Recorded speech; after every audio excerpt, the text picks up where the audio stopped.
বন্ধুরা আজকের ভিডিও লাস্টে মজা রয়েছে আর আমি চাই না তুমি সেটি মিস করো, কারণ তোমরা যেমন আমাকে ভালোবাসো আমিও তোমাদেরকে অনেক ভালোবাসি।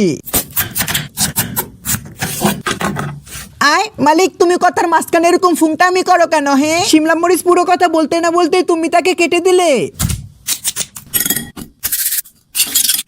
আয় মালিক, তুমি নাকি ডান হাত দিয়ে হুচু করো, তাই তো তোমার ডান হাতে হাগুর গন্ধ বের হচ্ছে।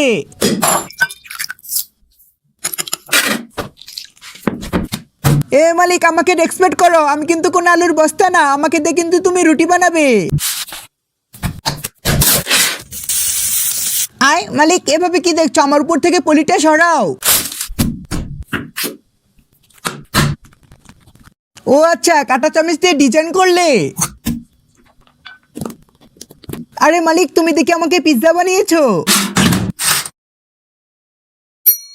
আর হ্যাঁ বন্ধুরা, যে মজার কথাটি বলার ছিল, তুমি যদি 3 সেকেন্ডের মধ্যে লাইক আর সাবস্ক্রাইব করে দিতে পারো তাহলে পরবর্তী ভিডিওতে তোমার নাম বলা হবে।